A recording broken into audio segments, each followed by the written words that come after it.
So for read and write, it does work with PDFs. However, what you will want to do is you don't want it to use the PDF creator or program in Google Drive because you're using Chromebooks. So you're going to just go to your drive like normal, drive.google.com. Then we want to go to this gear sprocket. I've heard it called a zillion different names. And let's click on that, please. And we're going to go to settings. And we wait for it to load.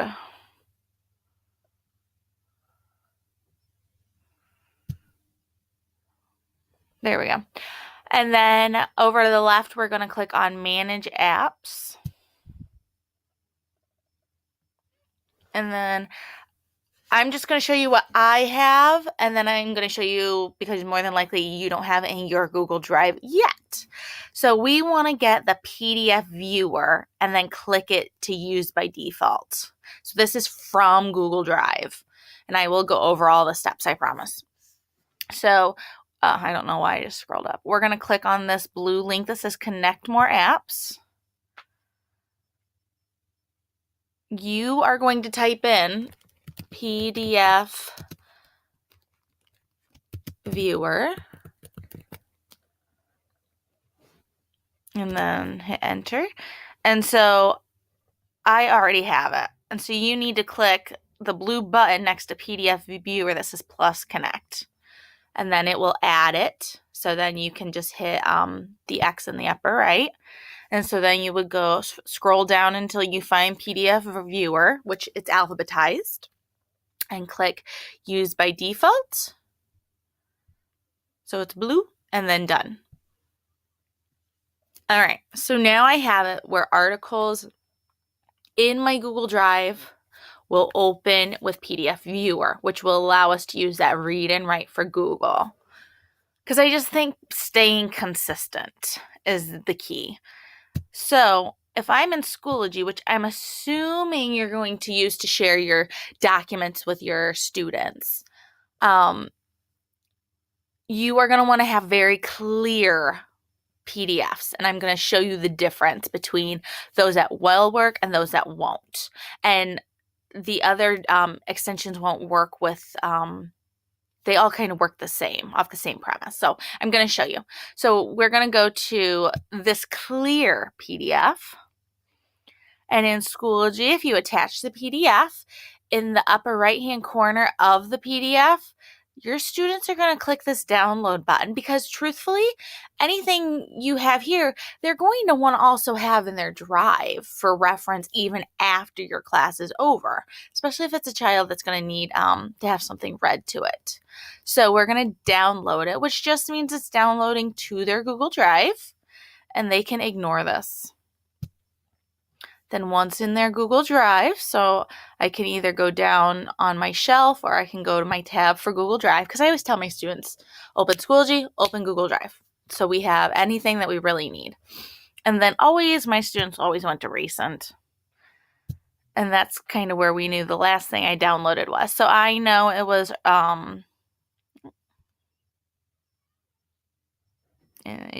I'm downloading it multiple times, so I'm just hitting refresh to make sure I have the most recent download.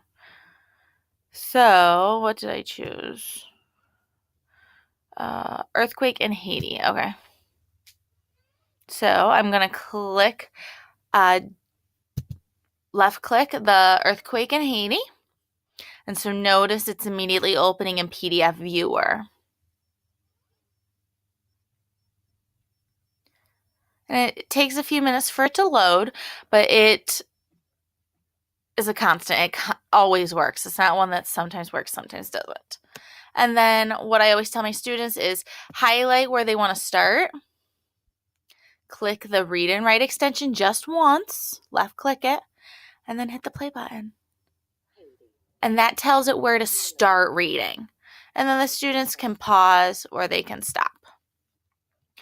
Now, that works with clear PDF. See how everything is nicely aligned to the left. It's a very clean document. However, I taught sixth grade earth science, and I scanned a lot of like articles because I never had the originals. So I already downloaded it from Schoology just the same way I did here in Schoology. So here was my earthquake article. Clicking that little download button in the upper right, downward arrow. Oops, not search, sorry. So I don't want to click it here because I want to be in my Google Drive. It'll show me the article, great, but I want to actually be in my Google Drive. So I always just kind of ignore that. And these are just things we teach the students at the beginning of the year, and then they figure it out a lot faster than we do. So here are my earthquake articles. So I'm going to either double click or left click, depending on your device or if you have a mouse. So this is something I scanned because I never had the original document. So it's definitely not as clean as the Haiti earthquake 1 year later article that I just showed you. So this one's much bigger file, so that's why it's taking a little longer because it's multiple articles in one. And we wait. It probably doesn't help that I have a lot of tabs open either. Sometimes I get impatient, not gonna lie, so I redo it.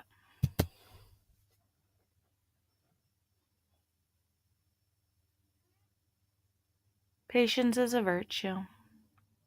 But I did test this, so it does work.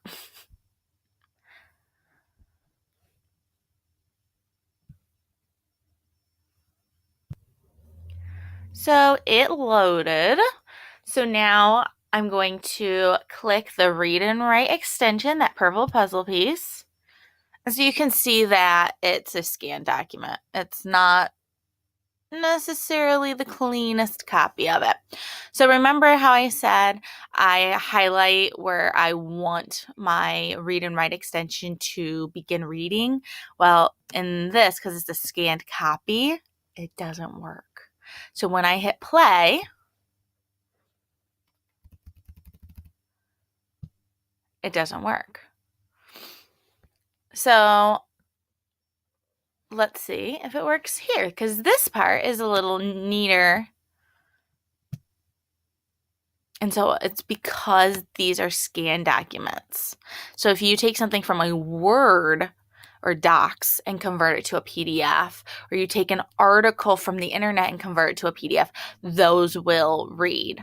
So it's just the type of thing. So if something old and you've scanned it to become a PDF, it will not work with Read and Write. And truthfully, it will not work with any of those, any other extensions that you may find. However, I mean, obviously we can do that. Record audio. So let me know what kind of PDFs you guys have, and then I can kind of help lead you in your next direction. Sorry this took a long time. I just wanted to make sure I showed you what to do.